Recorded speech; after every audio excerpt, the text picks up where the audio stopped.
Buenos días. En la clase anterior estuvimos revisando el método de la búsqueda de la sección dorada y nos quedamos en resolver este problema. Entonces vamos a continuar con la solución.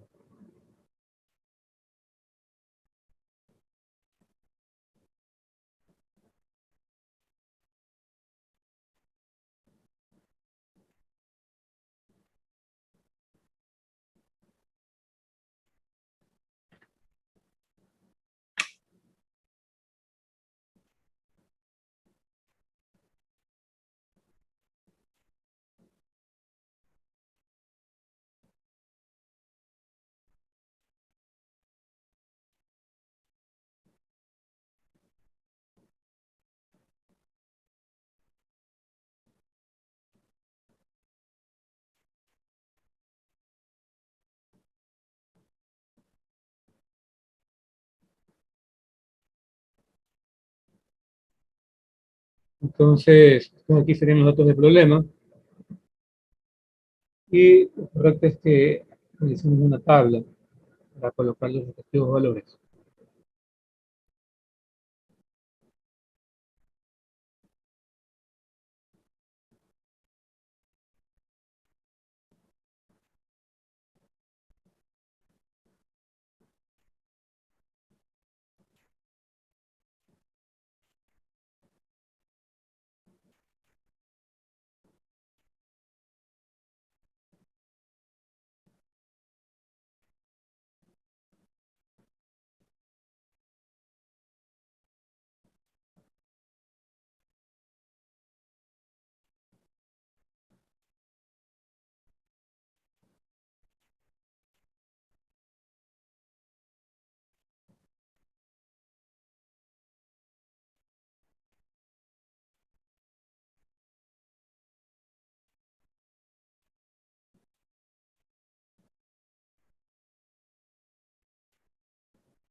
La función con la que voy a trabajar se vería más o menos de la siguiente forma.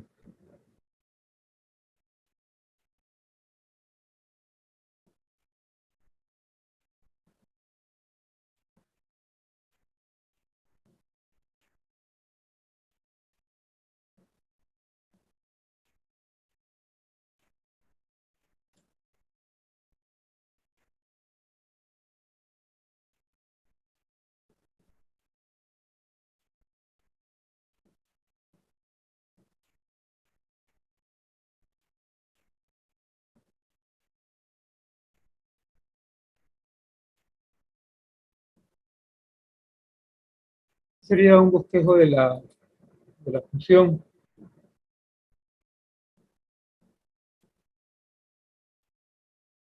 y lo vamos a utilizar para resolver nuestro ejercicio. Recuerden que el método de la búsqueda de la sección dorada lo que intenta es buscar el máximo dentro de un intervalo. Entonces, en esta ocasión vamos a iniciar con los valores entre 0 y 4.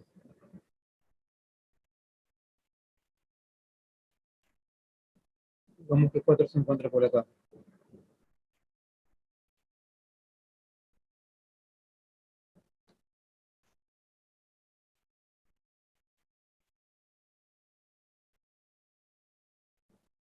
Entonces, iniciaríamos con la primera iteración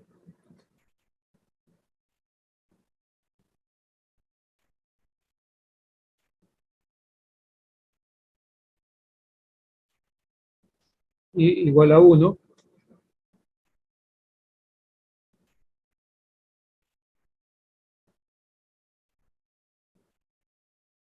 de donde lo que vamos a calcular son los valores de x1 y x2. Pero primero debemos encontrar cuánto vale d. Recordemos que en esta iteración xl es igual a 0 y xu es igual a 4. Entonces, el valor de d sería igual a lo siguiente, que sería raíz de 5 menos 1 sobre 2 por xu menos xl. Quedaría raíz de 5 menos 1 sobre 2 por 4 menos 0. Entonces, el valor de d que me quedaría sería 2.472. Una vez que tengo este valor de d, yo puedo proceder a calcular x1 y x2. x1 es igual a xl más d, o sea 0 más 2.472. X1 sería igual a 2.472. XU es igual a XU menos D, o sea 4 menos 2.472, y por lo tanto XU sería igual a 1.528. Viendo mi tabla, puedo colocar los respectivos valores.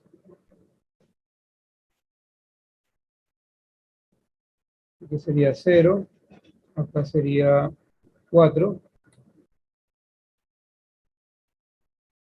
sería 2.472,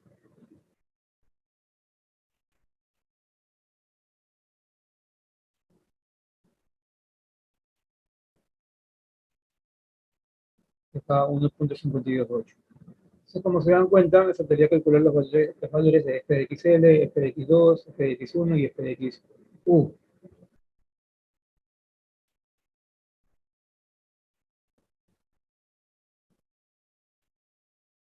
Entonces, procedemos a evaluarlos.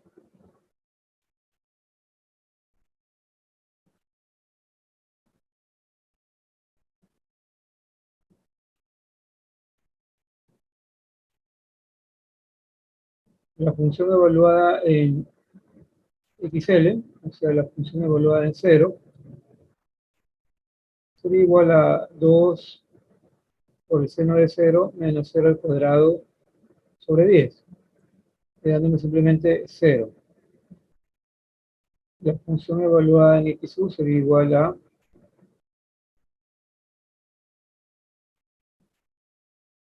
2 por el seno de 4, recuerden que la calculadora debe estar en radianes, menos 4 al cuadrado sobre 10. Me quedaría menos 3.1136.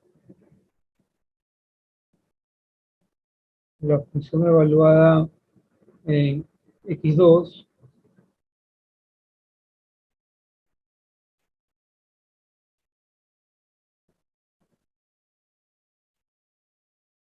perdón, aquí x2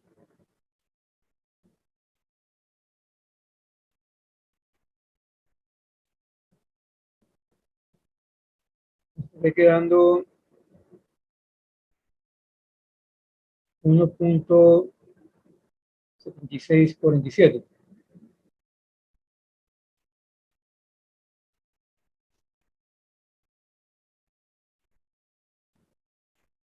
Y la función evaluada en x1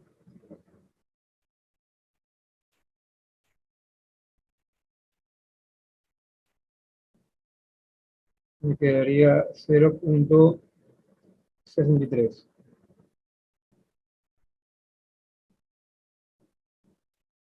Estos valores los puedo colocar acá.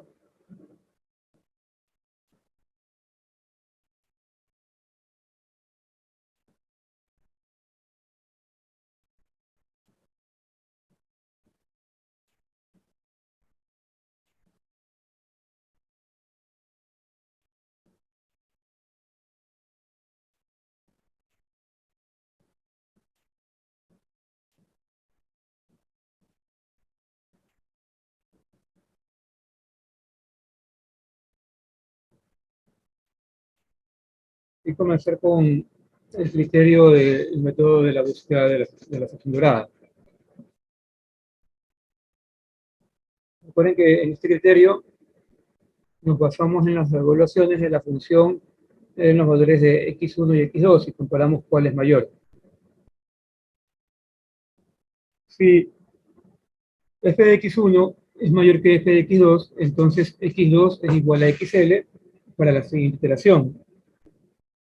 Y si ocurre lo contrario, que f de x2 es mayor que f de x1, entonces x1 se vuelve xu en la siguiente iteración.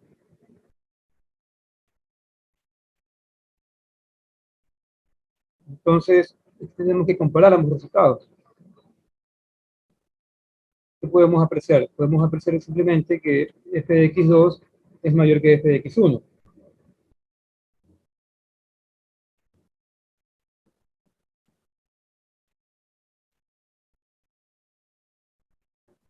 Entonces, f de x2 es mayor que f de x1. Esto se puede apreciar también en la respectiva gráfica que había colocado. Podemos colocar los respectivos valores.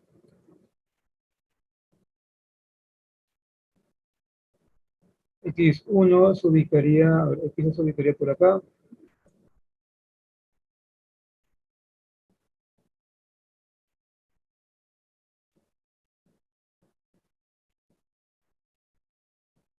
Digamos que aquí se encontraría X1, perdón, X2,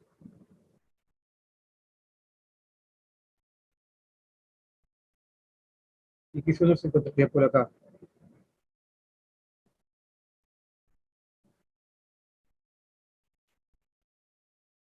Entonces, si procedemos a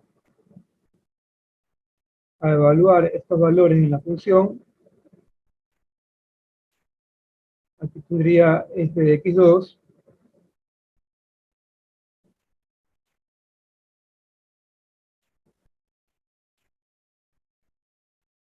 y esto tendría f de x1. Entonces, se puede apreciar que la distancia vertical de f de x2 es mayor que la de f de x1, ¿no? Eso es lo que podemos concluir. O sea, la cantidad numérica que obtuvimos con la función evaluada en x2 es mayor que la que obtuvimos con f de x1. Entonces, eso que nos da a entender, de acuerdo al método de la búsqueda de la sección dorada, nos da a entender que el óptimo se encontraría entre los tres valores de la izquierda. Tengan en cuenta que hay cuatro valores: 0, x2, x1 y 4, ¿no? Recuerden muy bien que xl es igual a 0 y xu es igual a 4. Entonces, como justamente f de x2 es mayor que f de x1, yo puedo indicar de que mi óptimo se encuentra entre estos tres primeros valores y descartar todo lo que se encontraría a la derecha de x1. Entonces, de esa manera, lo que ocurre de acuerdo al criterio es que simplemente ahora este valor x1 se convierte en xu.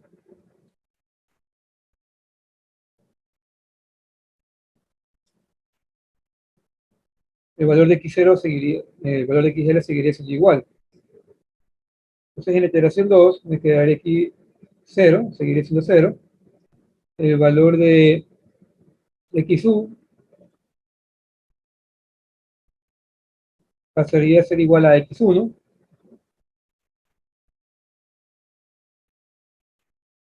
¿Sí?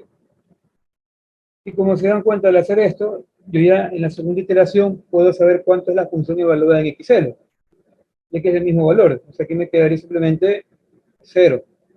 Y también puedo saber cuánto es la función evaluada en xu, porque como en la primera iteración la función evaluada en 2.472 fue igual a 0.63, y ahora este x1 se volvió mi xu, voy a obtener el mismo valor.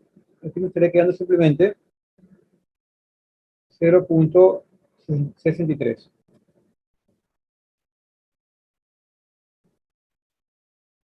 Y ahora, ¿qué es lo que voy a encontrar? el resto de valores. ¿Quién es x2? ¿Quién es x1? ¿Y quién es d? Vamos viendo qué ocurre cuando realizo esto.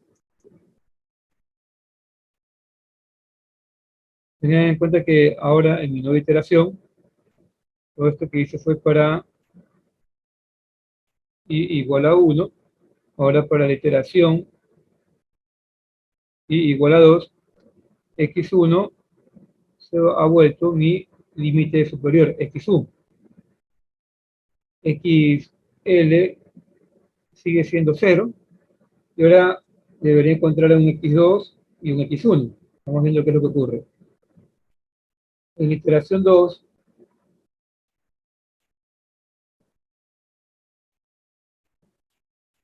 lo primero que voy a calcular es la distancia. La distancia va a ser igual a raíz de 5 menos 1 sobre 2 por xu menos xl. Y xu es igual a 2.472. Y xl sigue siendo 0. Entonces, ¿cuánto me estaré quedando? Me estaré quedando una distancia de 1.5279. O sea, básicamente 52.8. Entonces, con esto ya puedo calcular cuánto sería x2 y x1. ¿Cuánto me quedaría x1? X1 sería igual a xl más d, o sea, 0 más 1.5239. Vamos a colocarlo con 1.528 para que se parezca al otro valor. O sea que x1 sería igual a 1.528. Eso voy a calcular x2. x2 por la fórmula sería igual a xu menos d. O sea, aquí me quedaría 2.472 menos 1.528. Entonces, x2 sería igual a 0.944. Ahora vamos colocando estos valores en la tabla. La distancia es 1.528 y x1 me quedó igual a 1.528 también.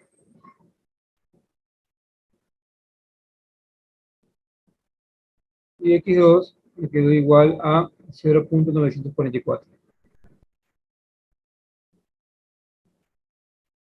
Entonces, ¿qué puedo apreciar aquí? Puedo apreciar que justamente el valor que yo acabé de encontrar para x1 en mi iteración 2 es el valor de x2 que encontré para la iteración 1, ¿sí? Es el mismo. O sea que en mi esquemática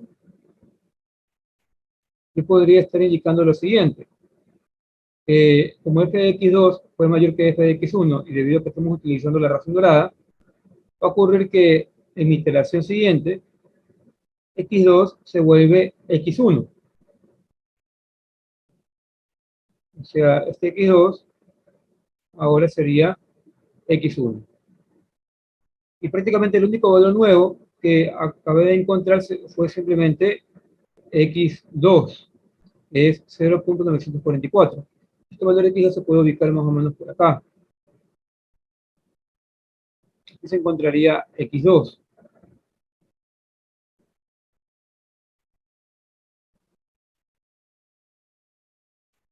Teniendo en cuenta esto, se reduce la cantidad de cálculos que yo debo de realizar, ya que la función evaluada en x1 va a ser simplemente 1.7647.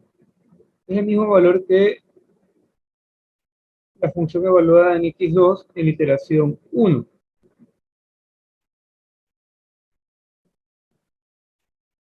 Entonces, el evaluar la función en mi actual X2, me quedaría lo siguiente. Me quedaría 1.5310.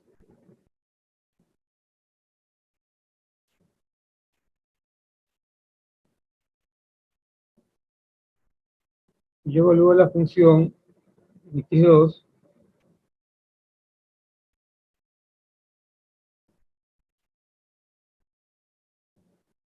me quedaría 1.5310.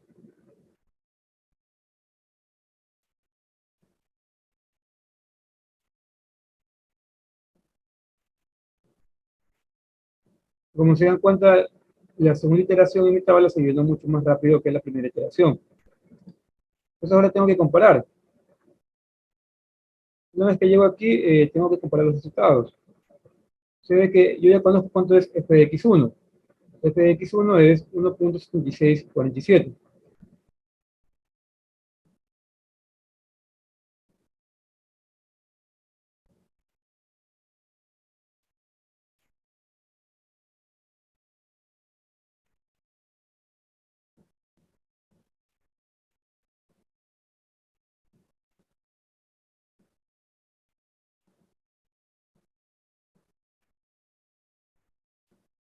Entonces tengo que ver cuál de estas dos cantidades son mayores.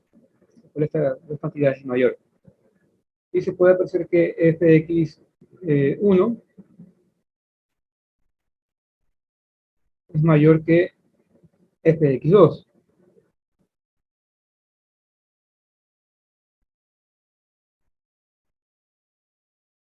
Entonces, como f de x1 es mayor que f de x2, lo que va a ocurrir es que x2 se vuelve mi xl.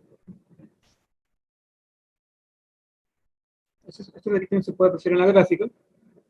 Aquí podemos evaluar, vamos a dejar esto de aquí, podemos evaluar en esta curva y observar cuánto sería f de x2. Se puede apreciar que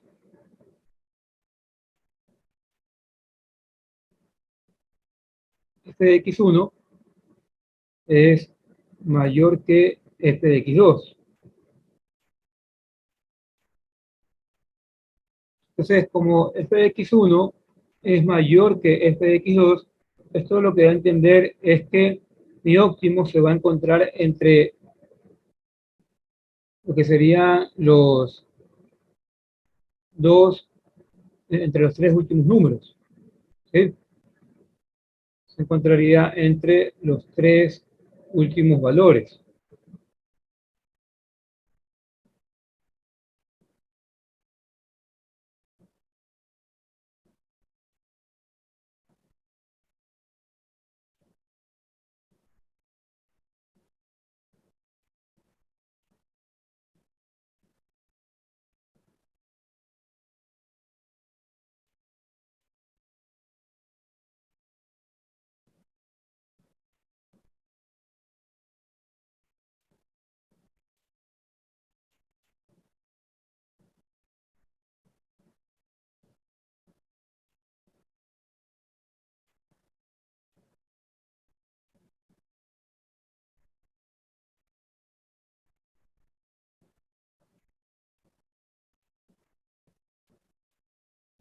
Entonces, eso haría que yo descarte lo que se encuentra a la derecha de x1.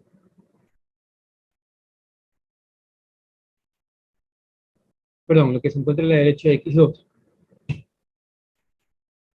Entonces, para mi iteración siguiente, la iteración 3,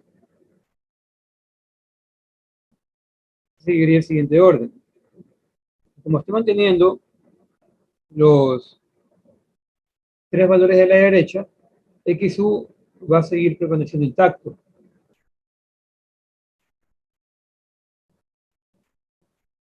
Xu seguiría siendo 2.472.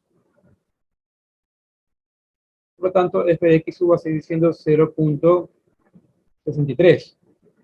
Ahora, de acuerdo al criterio, como f de x1 fue mayor que f de x2, Entonces, lo que va a ocurrir es que para la iteración 3,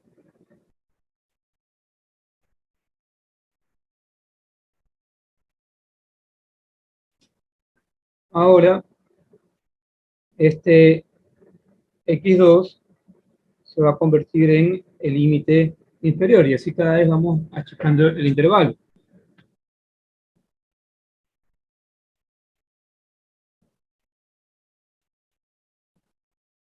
O sea, aquí colocaría 0.944 en el XL de la iteración 3 y puedo colocar cuántas es la función evaluada en XL. Sería 1.5310. Y aquí en la iteración 2 ya la había calculado. Entonces aquí procederíamos de la misma manera que en el caso anterior. En la iteración 3 procedemos a calcular una distancia. La distancia es igual a rg5 menos 1 sobre 2 por xu menos xl. Entonces, ¿quién es xu? Xu es 2.472 y xl es 0.944.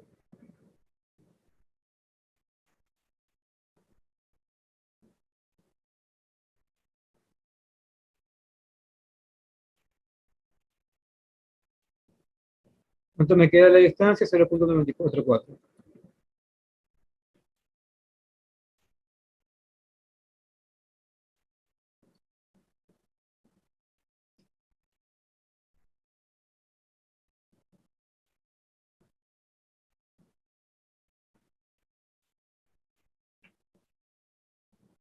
Aquí nos vamos a dar cuenta de algo.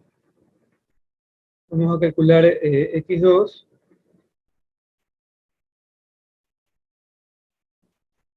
X2, calculemos x1 primero. X1 tendría que ser igual a XL. XL más D. O sea que me quedaría 0.944 más 0.944. Quedándome 1.888. Y x2 es igual a simplemente xu menos d, quedándome 2.472 menos 0.944.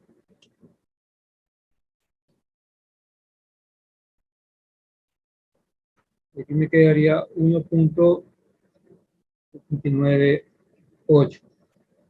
Aquí podemos comprobar con respecto a estos valores. Si vamos a la iteración anterior, la iteración 2, ¿dónde más vimos 1.798?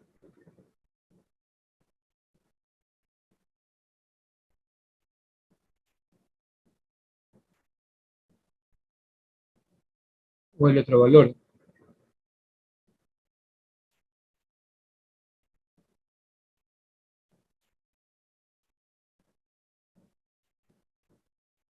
Entonces,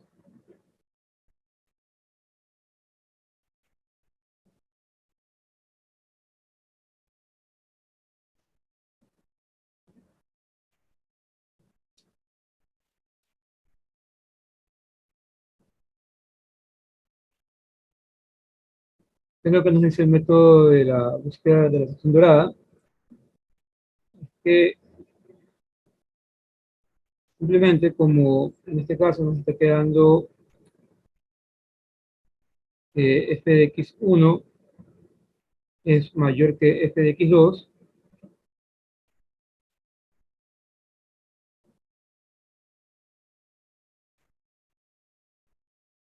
simplemente x2 se vuelve el xl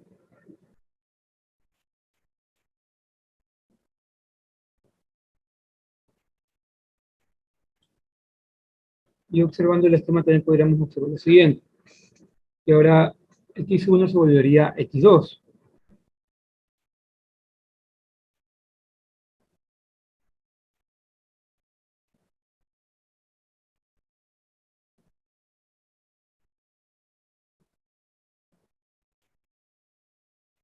A ver si esto está correcto.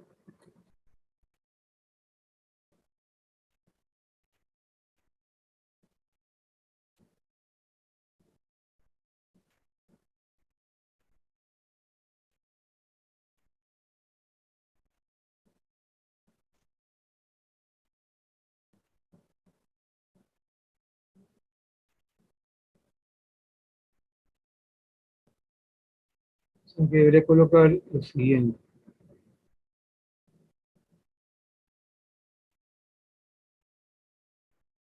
X2 ahora sería igual a 1.528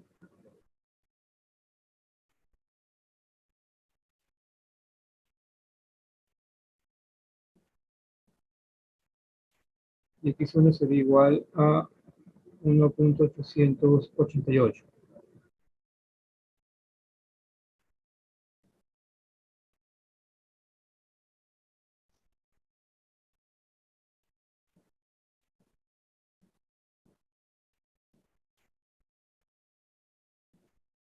Aquí tiene un error en esta diferencia y sería 1.528.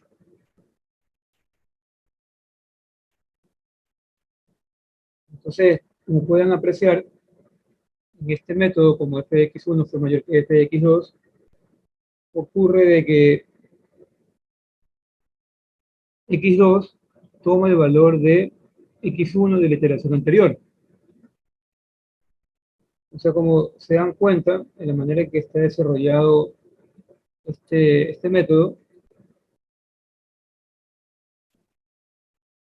básicamente lo que yo debo de realizar después de la primera iteración vendrían a ser tres cálculos. Indistintamente de que f de x1 sea mayor que f de x2 o viceversa, después de la iteración 1 yo debo de calcular la distancia y un valor intermedio, ya sea x1 o x2, dependiendo del criterio que se esté estableciendo. Que f de x1 sea mayor que f de x2 o f de x2 sea mayor que f de x1. En el caso de que f de x1 sea mayor que f de x2, va a ocurrir de que el x2 de la siguiente iteración va a ser el x1 de la iteración anterior, tal como podemos apreciar. En el caso de que f de x2 sea mayor que f de x1, va a ocurrir que simplemente el x1 de la nueva iteración va a ser equivalente al x2 de la iteración anterior. Entonces, siempre debo de calcular solo tres valores nuevos. Los valores, los voy a colocar aquí, es 0.944. El valor de x1 que encontré, 1.888. Y debo de evaluar la función en justamente x1.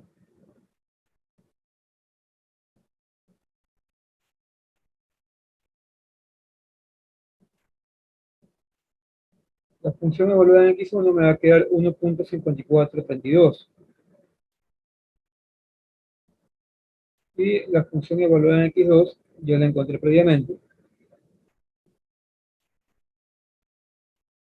Simplemente la función evaluada en 1.528.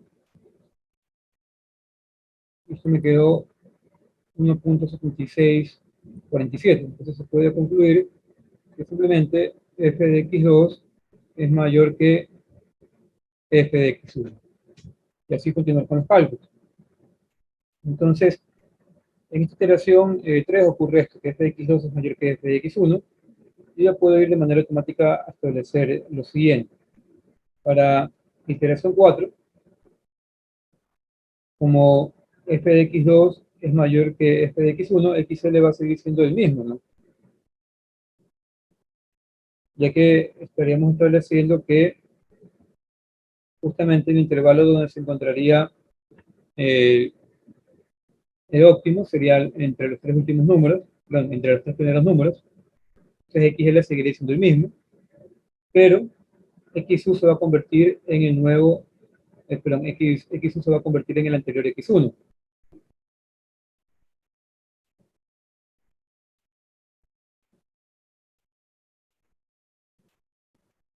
Entonces, simplemente en la iteración 4, XU será igual a 1.888.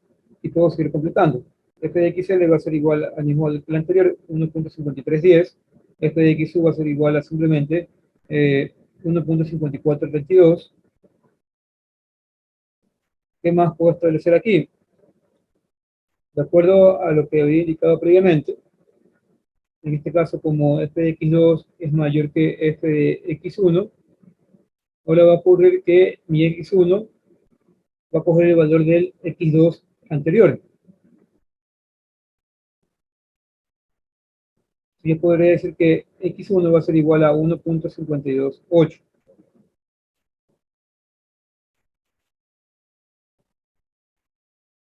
Ahora x1 coge este valor y por lo tanto yo puedo colocar aquí en f de x1, que va a ser simplemente 1.7647. Como se dan cuenta, solo me quedan 3 espacios libres, donde debo de calcular cuánto vale d. Entonces, en iteración 4, voy directamente a calcular cuánto vale d. Me parece 5 menos 1 sobre 2 por xu menos xl.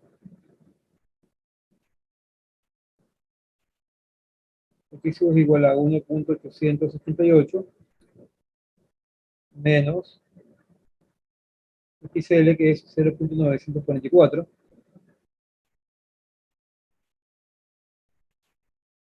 Y el valor que tendría para d sería equivalente a 0.5836.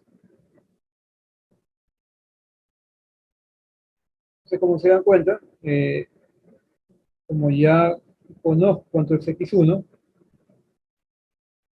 yo puedo ir directamente a calcular cuánto vale x2, y aplicar su fórmula directamente. Entonces, x2 por fórmula sería igual a xu, sería 1.888 menos de 0.5836.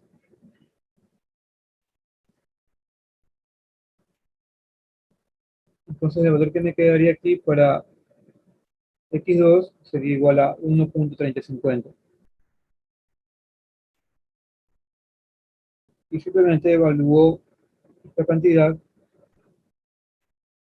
en la función, dándome 1.7595.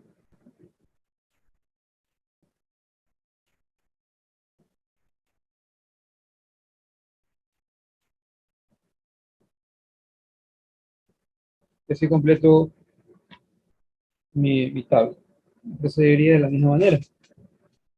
Tengo que comparar f de x1 y f de x2, observar quién es el mayor y proceder a encontrar el valor que me faltaría junto con la distancia. O sea, la distancia y el valor que me faltaría, ya sea x1 o x2.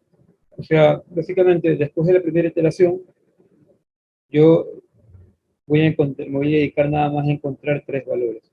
Siempre la distancia y x1 o x2 dependiendo de quién haya sido mayor en iteración anterior, f de x1 o f de x2, ¿no? Y así puedo continuar. La idea es que a medida que voy realizando las iteraciones, el intervalo se va achicando. Como se dan cuenta, xl es 0.944 y xu es 1.888. Observen muy bien que comenzamos con un valor entre 0 y 4 y ahora estamos en un valor que básicamente es en la mitad, ¿no?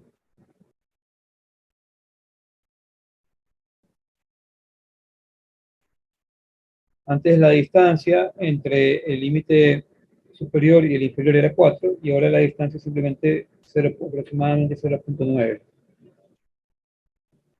La idea es achicar el intervalo lo que más se pueda y llegar a un punto donde simplemente los valores de XL, X2, X1 y XU se encuentran muy aproximados.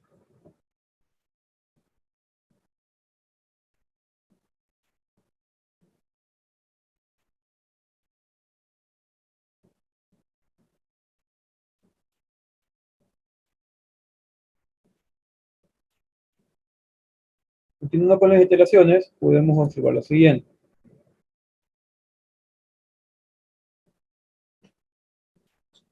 Aquí en la iteración 8 podemos notar que XL, X2, X1 y X2 se encuentran muy cercanas las unas a las otras. XL vale 1.3901, X1 1.5279, X1 1.4752 y X2 1.4427. No nos da a entender que el óptimo se encontraría entre estos valores. Después de 8 iteraciones se puede concluir que el máximo se encuentra en x igual a 1.4427, con un valor en la función de 1.7755, que es lo que obtendríamos. O sea que el máximo sería 1.7755.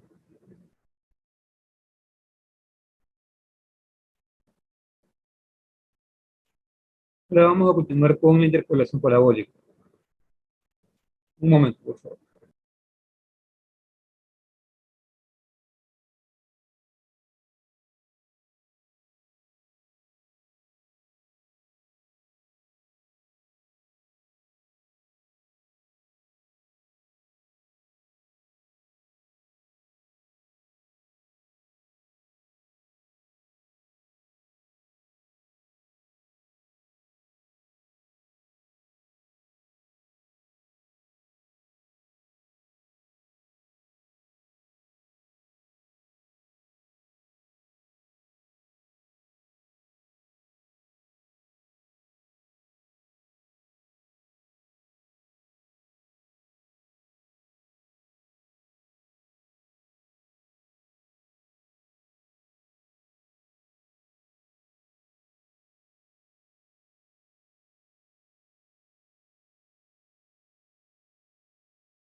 Bueno, continuando.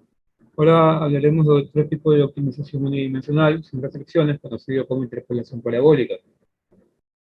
En sí, la interpolación parabólica lo que hace es aprovechar la ventaja de que un polinomio de segundo grado con frecuencia ayuda a proporcionar una buena aproximación a la forma de f de x en las cercanías de un valor óptimo. Esto porque un polinomio de segundo grado nos ofrece una parábola, que puede ser cóncava hacia arriba o cóncava hacia abajo, ¿no? Donde justamente la forma de dicha figura geométrica nos estaría mostrando el óptimo en una función. Entonces, la idea se basa en que exactamente del mismo modo en el que solo hay una línea recta que conecte dos puntos, que como sabemos muy bien, para formar una línea recta, yo requiero de dos puntos. Solo hay una ecuación cuadrática, ¿sí? Un polinomio de segundo grado, o una parábola, en otras palabras, que conecte tres puntos. Es una característica de la parábola. De esta manera, si tenemos tres puntos que contienen un punto óptimo, se ajusta una parábola a dichos puntos. Y así se puede derivar e igualar el resultado a cero y obtener una estimación del valor de x que nos estaría dando el óptimo. Entonces, la idea general se basa en esto, en que en la gráfica de la derecha tenemos nuestra función real, ¿sí? Con líneas punteadas, y tenemos tres valores conocidos, que serían x0, x1 y x2. X0, x1 y x2 son valores que pertenecen a la función, ¿sí? Donde yo quiero encontrar el óptimo. Entonces lo que yo voy a hacer es ajustar una parábola que pase por estos tres puntos, ¿sí? Que serían los siguientes, serían x0, f de x0, x1, f de x1 y x2, f de x2. De tal manera que mi parábola pasa por los mismos puntos y como se pueden dar cuenta, la forma de dicha parábola me puede ayudar a aproximarme al óptimo de la función real, ya que en la parábola nuestro óptimo sería simplemente aquel lugar donde la pendiente de una ruta tangente es igual a cero, dándome el valor de x3, que sería el valor que se estaría aproximando al óptimo. Como podemos observar, este valor se aproxima bastante al máximo real. Entonces, lo que tenemos que encontrar básicamente es x3. La fórmula para encontrar x3 es la siguiente, donde x0, x1 y x2 son los valores iniciales, y x3 va a ser el nuevo punto. Una vez que encontramos x3, existen dos estrategias para seleccionar los puntos para la siguiente iteración. Una de estas tiene un enfoque muy sencillo, el cual es similar al método de la secante, que es simplemente asignar los nuevos puntos de manera secuencial. O sea, para la nueva iteración tendríamos que x0 va a ser x1, x1 va a ser x2 y x2 va a ser x3. También hay otra estrategia donde se puede emplear un enfoque de regionalización, el cual es parecido al de la disección o la búsqueda de la sección dorada, donde simplemente vamos a observar dónde se estaría encontrando nuestro máximo real y así comparar con los tres valores que más se acercan a ese máximo real e ir descartando el cuarto valor de manera progresiva. Entonces, en este ejercicio vamos a aplicar este método. Es la misma función que en el caso anterior, y en este caso los valores iniciales son 3, 0, 1 y 4. Intenten desarrollar.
Entonces aquí tenemos los datos del problema y vamos a utilizar la interpolación parabólica.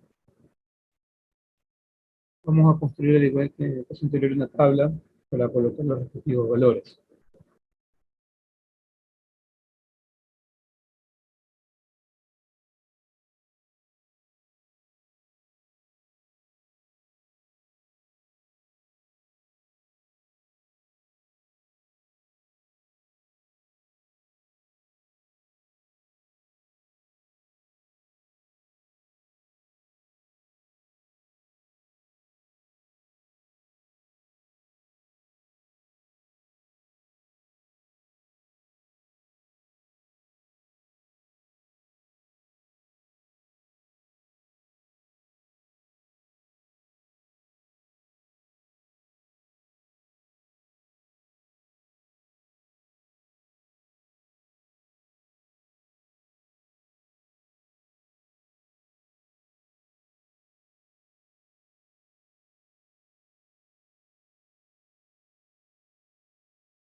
Entonces aquí en la iteración 1, vamos a colocar los respectivos valores 0, 1 y 4. Entonces, vamos a encontrar cuánto es x3 y el valor de cada uno de estos valores de la función.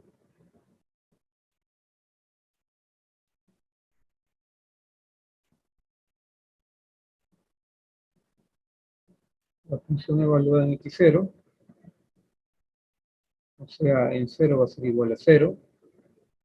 La función evaluada en x1, o sea, en 1, está quedando 1.5829. Recuerden que la calculadora debe estar en radianes. Y la función evaluada en x2, o sea, en 4, sería igual a menos 3.1126. Entonces, estos valores requiero para encontrar x3. X3, por fórmula, es igual a lo siguiente. Estaré quedando f de x0, o sea, 0 por x1 al cuadrado, o sea, 1 al cuadrado, menos x2, 4 al cuadrado, más la función evaluada en x1, o sea, 1.5829 por x2 al cuadrado, 4 al cuadrado, menos x0 al cuadrado, 0 al cuadrado, más la función evaluada en x2, que sería menos 3.1136. Todo aquí por x0 elevado al cuadrado, o sea, 0 elevado al cuadrado, menos x1 elevado al cuadrado, 1 elevado al cuadrado, dividido para dos veces f de x0, o sea, 0 por x1 menos x2, 1 menos 4, más dos veces f de x1, que sería 2 por 1.5829 por x2 menos x0, o sea, 4 menos 0, más dos veces f de x2, o sea, 2 por menos 3.1136 por x0 menos x1, o sea, 0 menos 1. Ese encuentro punto sería x3. Desarrollando esta operación me quedaría que x3 para la primera iteración sería igual a 1.5055. Esta operación podría llegar a ser un poco larga para sus calculadores, así que debería calcularla de manera separada el numerador y denominador. Entonces, luego de esto, podemos reemplazar acá en la función los valores que hemos obtenido.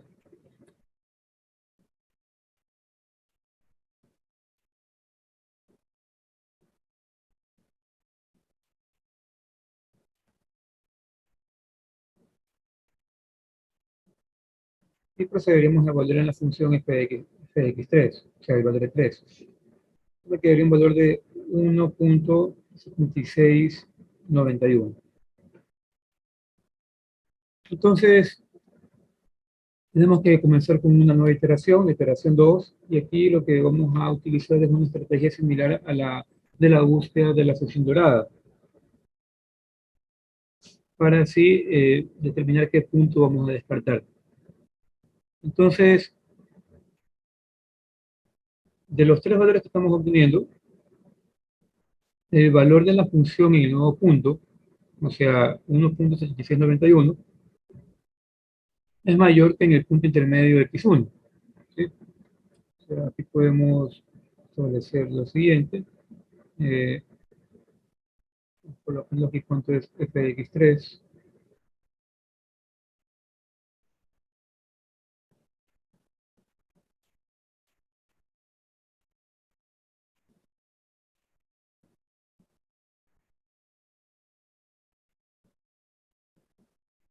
Aquí podemos ver los tres valores evaluados en la función. Tengan en cuenta que en una recta real, los valores se encontrarían de la siguiente manera. Aquí sería x0, digamos que acá se encuentra x1, aquí se encontraría x3 aproximadamente,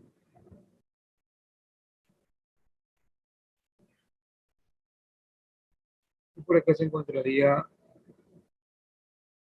x2. 0, 1, 4 y 1.5056. Aquí podemos ver el valor que le corresponde a cada uno de estos puntos. Aquí colocamos un eje vertical.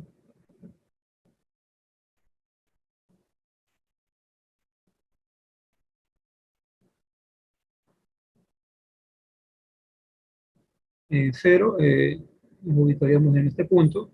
En 1 nos ubicaríamos en 1.5829. Por acá. En 4 nos ubicaremos por acá. Un bosquejo nada más. Y en 1.5055 nos ubicaríamos por acá. Aproximadamente. ¿Sí? O sea que los respectivos puntos de mi parábola serían los siguientes. Si yo procedo a unir los puntos, mi parábola más o menos tendría esta forma.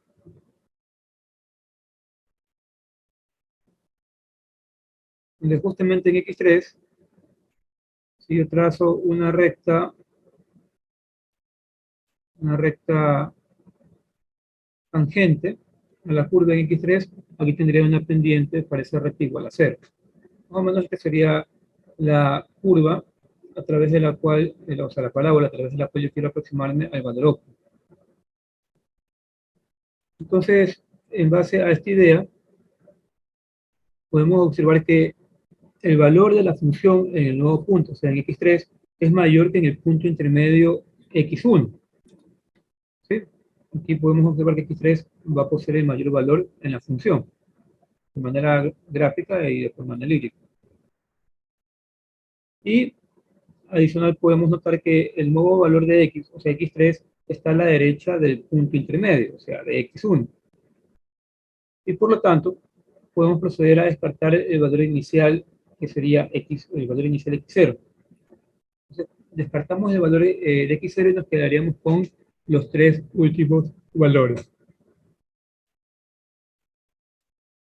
Entonces, para la iteración 2,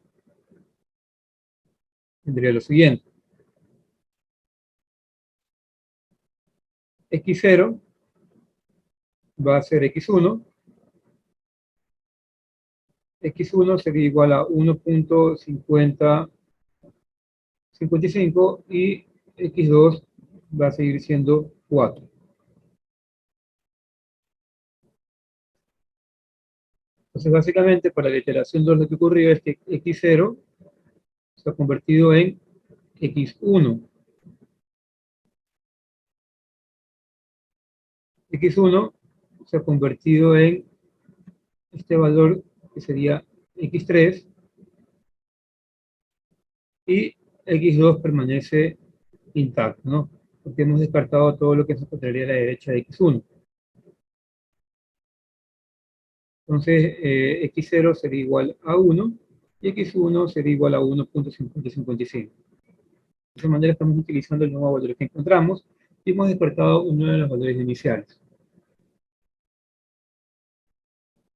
Entonces, esto podemos reemplazar acá en la tabla. Entonces, en la iteración 2, estaría ocurriendo x0 sería igual al x1 anterior. x1 pasaría a ser igual a x3 a 1.5055 y x2 pasaría a ser igual, bueno, seguiría siendo igual a 4, ¿no? Y puedo reemplazar los valores de f de x0, que sería 1.5829, x1 sería igual a 1.7691 y x2 sería igual a menos 3.1136. Y tengo que encontrar justamente x3 nuevamente.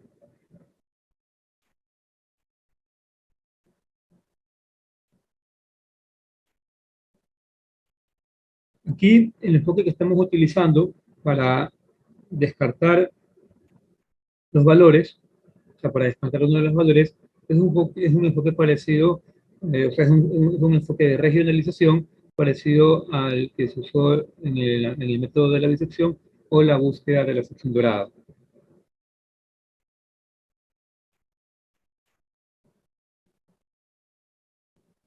Entonces, con estos nuevos valores procedo a encontrar mi nuevo x3.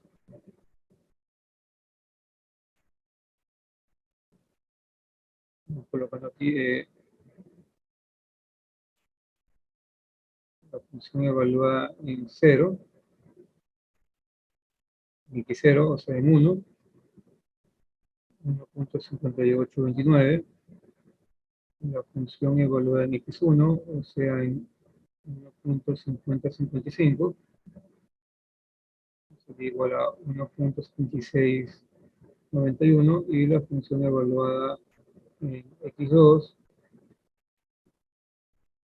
o sea, en 4, sería igual a menos 3.1136. Entonces, procedemos con la misma fórmula para encontrar x3. Me quedaría f de x0, 1.5829, por, que sería x1 al cuadrado, o sea, 1.5055 al cuadrado, menos x2, o sea, 4 al cuadrado, más la función evaluada en x1, 1.7691 por x2 al cuadrado, o sea, 4 al cuadrado menos x0 al cuadrado, 1 al cuadrado, más la función evaluada en x2, o sea, menos 3.1136 por x0 al cuadrado, 1 al cuadrado, menos x1 al cuadrado, 1.5055 elevado al cuadrado. Acá estaría dividido para 2 por 1.5829, o sea, f de x0, por x1, 1.5055, menos x2, más 2 por f de x1, por x2, menos x0, más 2 por f de x2, que sería 2 por menos 3.1126 por x0 menos x1.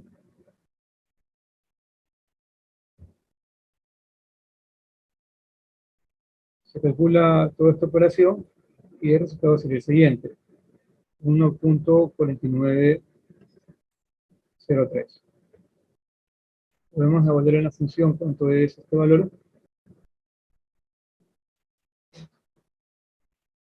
Estaría quedando 1,7714.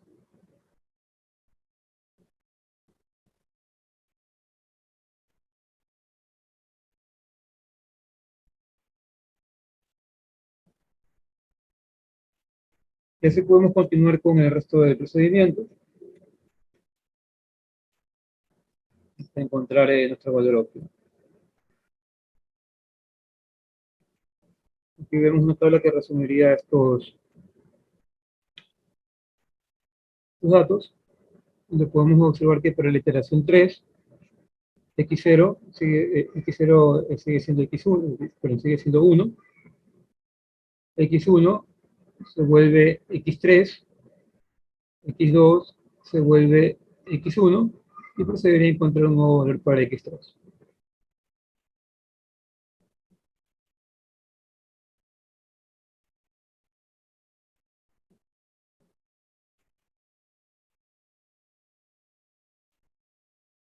Como se dará en cuenta, básicamente el valor que se ha descartado ahora sería 4.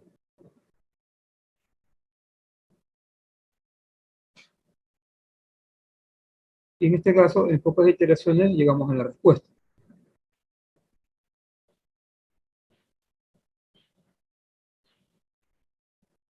Entonces, se puede indicar que, al igual que en el método de la falsa posición, en la interpolación parabólica puede ocurrir que solo se retenga un extremo del intervalo y, por tal motivo, la convergencia puede llegar a ser lenta.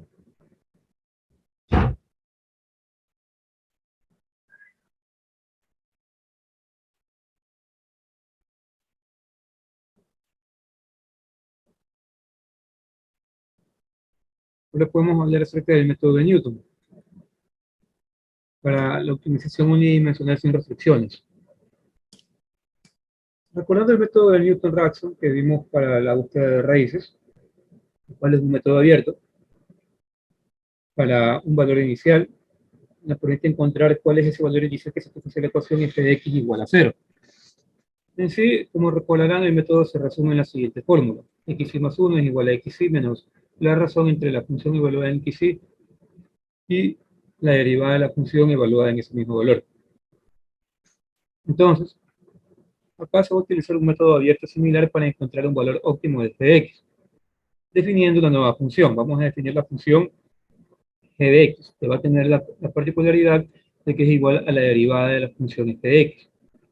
Entonces, el mismo valor óptimo, indicado con la notación x asterisco, satisface ambas funciones, de tal manera que el valor óptimo evaluado en la función g de x y en la derivada de la función deben de ser igual a 0. Y por lo tanto, la fórmula, aplicando el método de Newton, sería equivalente a la siguiente. Entonces aquí se basa en la siguiente idea.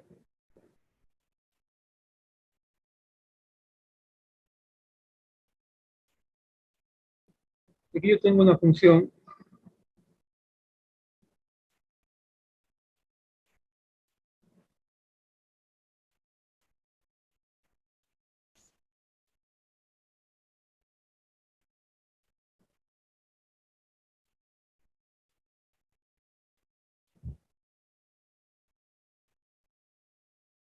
digamos una función como esta.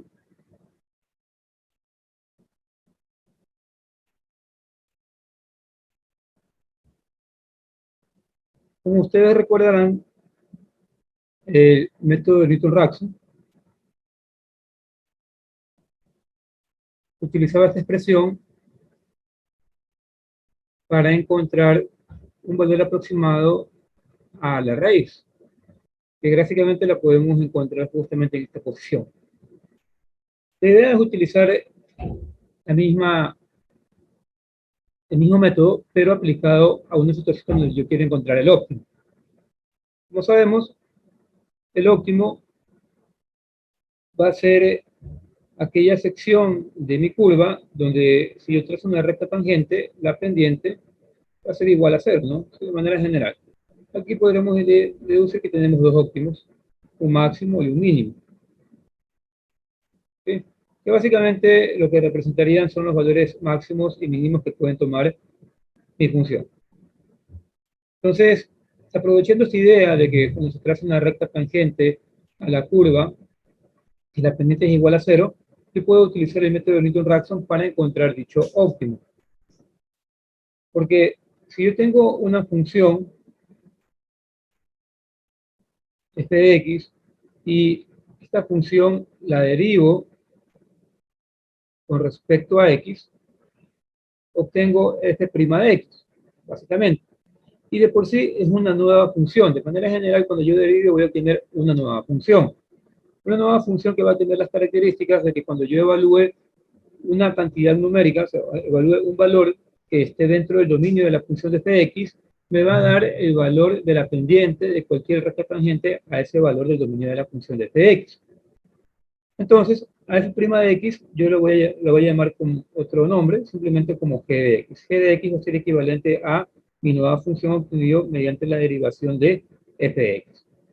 Entonces, ahora, ¿qué ocurre si yo quiero derivar g de x? Perdón, ¿qué ocurre si yo quiero graficar g de x? Puedo hacerlo, es una función, así que no debería haber ningún problema.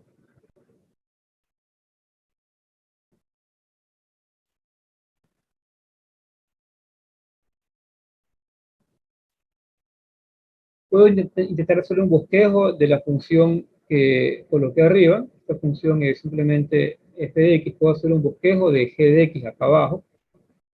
Y se puede realizar nada más observando dónde tengo pendientes iguales a cero, positivas y negativas. ¿Sí? Aquí puedo trazar un conjunto de rectas. Puedo apreciar que mi curva f de x inicia con pendientes positivas que van disminuyendo hasta tener una pendiente igual a cero y luego posteriormente comienza a tener pendientes negativas, pasamos por la raíz y simplemente luego la pendiente es igual a cero y comienza a aumentar posteriormente las pendientes de esta curva, ¿no?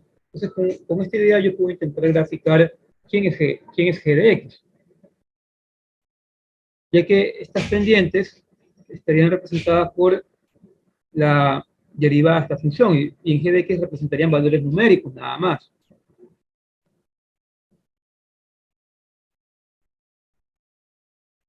Entonces mi gráfica, yo podría decir que sería más o menos de esta forma.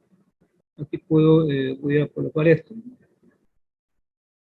Esta es una recta justamente aquí y también acá. Estas rectas verticales que he trazado serían justamente los valores donde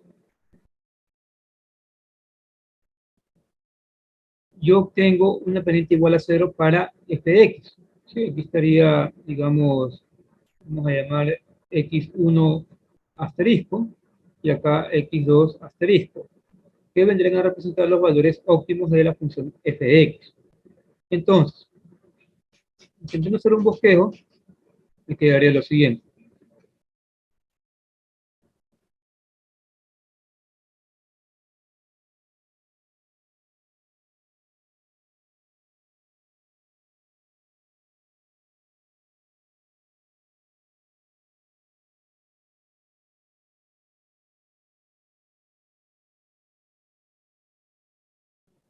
Entonces, aquí con la respectiva función, intentando hacer la gráfica, yo podría decir que tendría lo siguiente, aproximadamente. Puedo observar que mis valores son positivos, pero van disminuyendo hasta que sean iguales a cero. ¿Sí? O sea que aquí, justamente aquí donde tenía mi x1 asterisco, mi curva va a simplemente cortar el eje x.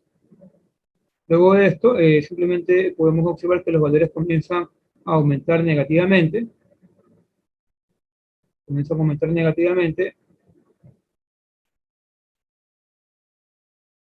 para luego comenzar a disminuir negativamente y pasar otra vez por el eje x. Algo así podría ser la representación de la función g de x. Entonces, aquí yo tengo básicamente x1 asterisco y aquí tengo x2 asterisco, donde esta curva que vemos abajo vendría a ser simplemente la representación de la derivada de f de x. Y si yo evalúo en g de x estos valores, g1 asterisco y g2 asterisco, obtendría justamente un valor de 0 en la función g de x. Porque como podemos observar, mientras en f de x, estos valores les estarían dando el máximo valor de f de x y el mínimo valor de f de x, en cambio, en g de x me estarían dando un valor de 0, ¿sí? El máximo valor positivo, máximo valor negativo, ¿no? Aquí en g de x me estaría dando un valor de 0 para x1 asterisco y x2 asterisco. Entonces, con esta idea, uno puede entender de que si yo trabajo con la derivada de f de x, trabajo con esa función y procedo a encontrar las raíces de g de x, básicamente estaría encontrando los valores para la función f de x, donde obtendría el óptimo en mi función f de x, ya que donde tengo el óptimo, obtengo una pendiente que es igual a 0, que se representaría en g de x de la siguiente manera, con mi curva cortando el eje x. Entonces, si yo procedo a aplicar el método de Newton-Raphson a la función g de x, me quedaría lo siguiente. Para encontrar las raíces de g de x, la fórmula sería la misma, xy más 1 igual a xy menos g de xy sobre g' de xy. Y si reemplazamos los valores que utilizamos para definir a g de x, se podría decir que xy más 1 va a ser igual a xy menos g de xy. ¿Quién es g de xy? Sería simplemente f' de xy, ya que g de x es la derivada de f de x, y g' de xy sería lo siguiente. Sería simplemente la derivada de f de x. ¿Sí? Ya que si realizamos acá, si yo llego a derivar g de x, sería como derivar dos veces f de x. Entonces aquí podría colocar f' de xy. Y básicamente, aplicando Newton-Raphson a la derivada de la función, estaría encontrando cuál sería el óptimo de la función original. Esta es la idea detrás de la aplicación del método de Newton-Raphson a el método de optimización unidimensional sin restricciones. Esto también se puede apreciar con otra gráfica. Vamos colocando aquí un ejemplo.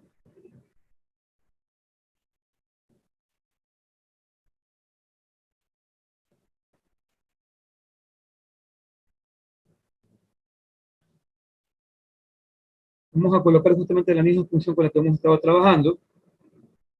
Vamos a mirar la calculadora gráfica. Aquí tenemos a la función f de x.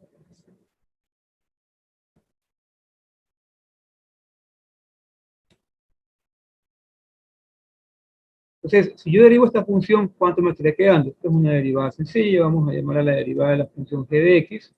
Aquí me estaría quedando 2 por el coseno de x menos 2x sobre 10, o sea, menos x sobre 5. Vamos a considerar el mismo intervalo entre 0 y 4. Entonces, aquí tenemos a la función f de x y a la derivada de la función. Como podemos observar, en la función f de x, entre 0 y 4, yo tengo un óptimo, justamente aquí. Este es el valor máximo de la función, f de x.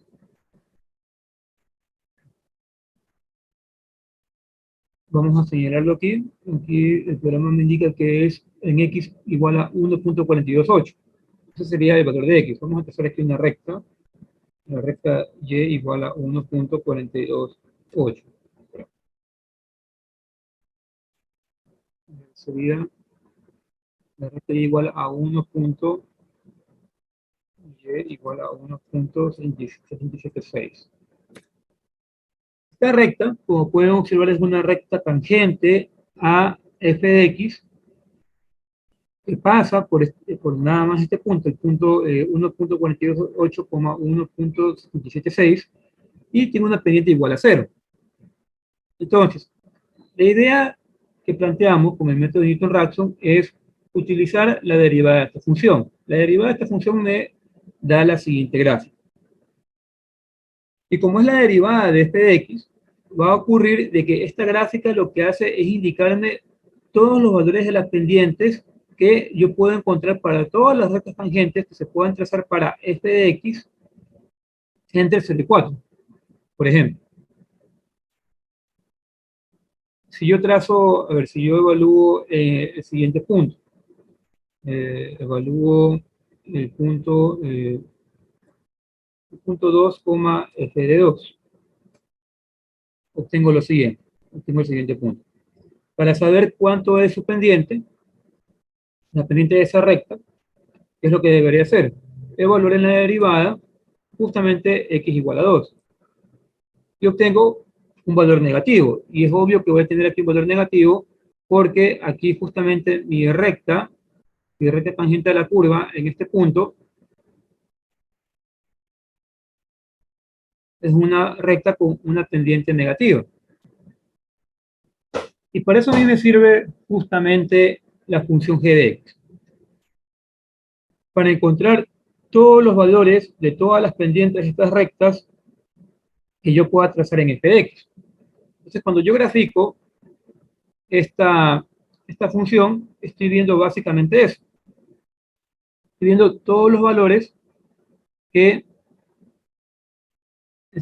las pendientes de estas rectas tangentes que se pueden trazar. Y aquí lo podemos comprobar, miren, justamente en x igual a 2, el valor que le corresponde a este punto, vamos a colocar aquí, 2, g de 2,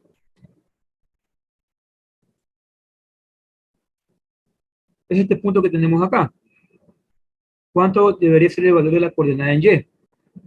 Menos 1.232.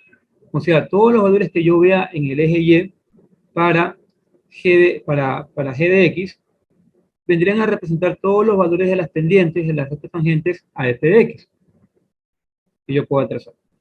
Entonces, con esta idea, yo puedo indicar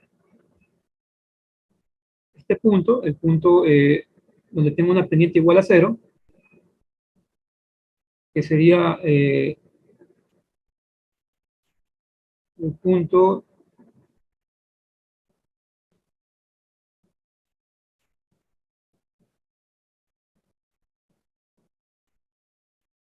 que es igual a 1.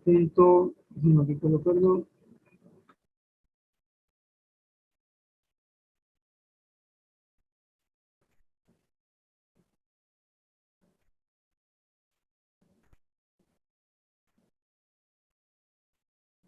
Sería x igual a 1.428.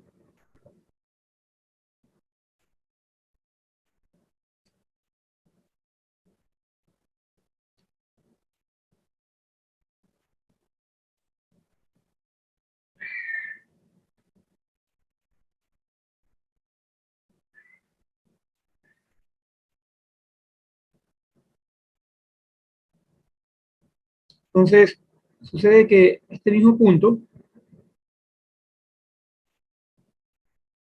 acá en mi función g de x, ¿qué valor debería representar para g de x? Simplemente 0.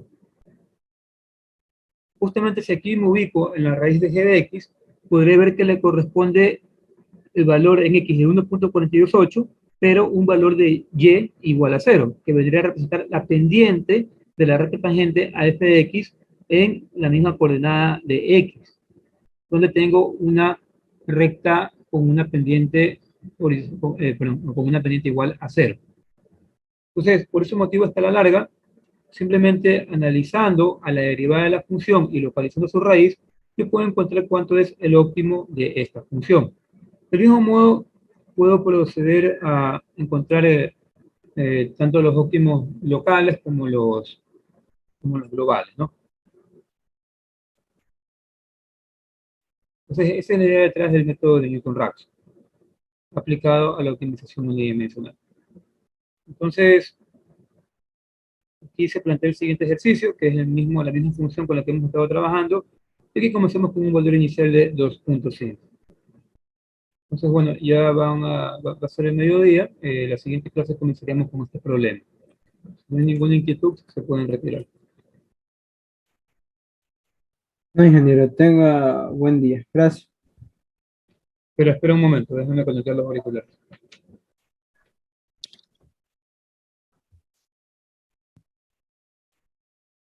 Indícame. Una pregunta, lo que pasa es, ¿también podemos utilizar el GeoGebra o tenemos que utilizar el mismo que usted utilizó, de esos creo que se llama? Ustedes pueden utilizar cualquier herramienta gráfica que les resulte lo más fácil. Ah, ya, ingeniero, muchísimas gracias. Sí, pero la herramienta gráfica es nada más para demostrar cómo funciona el, La función, cada el- función. o sea, el método numérico. ¿Sí? Solamente es para eso, porque ten en cuenta que estamos cogiendo este x y le estamos derivando, ¿sí? Y lo que queremos encontrar es en esa ecuación derivada cuál es el valor donde esa ecuación porta al eje x. Entonces, cuando porta al eje x, eso me va a dar un valor de 0 para y, que representa en realidad la pendiente de la recta tangente de la coordenada en x para la función este x, que en sí es un óptimo. Esa es la idea detrás de esto. Mm, ya, ingeniero, muchísimas gracias.